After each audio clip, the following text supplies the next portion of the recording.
যেটা this is the biggest achievement for Bangladesh cricket. আপনি টি-20 যে কোনো সময় হারিয়ে দিতে পারেন, আপনি ওয়ানডে যে কোনো সময় হারিয়ে দিতে পারেন। অন্যতম সেরা নয়, এটাই সেরা যে ট্রফি জয়ে টাইগার ক্রিকেটের বদলে যাওয়ার শুরু। সেই 97 আইসিসি ট্রফি জয়ী অধিনায়ক আকরাম খানই অজিবতকে বলছেন টাইগার ক্রিকেটের এখন পর্যন্ত সেরা অর্জন। 11টা সেশনে ডমিনেট করেই টেস্ট ম্যাচ জয় কোনো ফ্লুক হতে পারে না মোটেও। ডাব্লিউটিসির 1 নম্বর দল অস্ট্রেলিয়ার বিপক্ষে তো মোটেও না। তারপরেও এই জয়কে অঘটন বলে উড়িয়ে দিতে চাইছে অনেক অজি গণমাধ্যম। আকরাম খান বলছেন এর উত্তরও আছে টাইগার ক্রিকেটারদের হাতেই।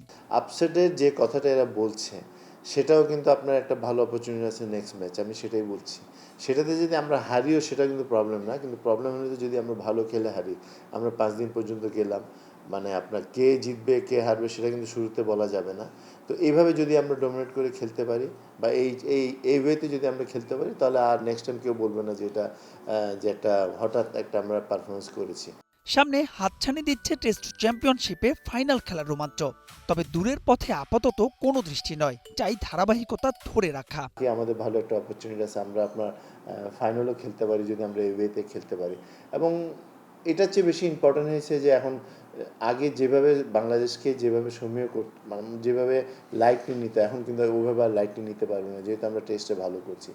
সেখানেও দিলেন ক্রিকেটারদের পরামর্শ, দায়িত্ব মনে করিয়ে দিলেন সব পক্ষকেই। আমাদের পেশেন্টটা অনেক কম, আমরা একটা দুইটা ম্যাচ খারাপ করলে আমরা শান্তর পিছিয়ে লেগে যাই, আমরা মুমিনুরের পিছনে লেগে যাই। বাট এই জিনিসটাতে আমাদেরকে ধৈর্য ধরতে হবে, এবং আমি শিওর যারা ওয়ার্ল্ডের নাম্বার 1 টেস্ট টিমকে হারাতে পারছে ওরা ওয়ার্ল্ডের যে কোনো টিমকে হারাতে পারবে। ডারউইনে জয়ের পর মাঠে ক্রিকেটারদের খুব একটা সেলিব্রেশন না করার বিষয়টিও মনে ধরেছে আকরাম খানের। বলছেন বড় দলের এটাই তো লক্ষণ। মাহবুব রিমন, স্টার প্লে, ঢাকা।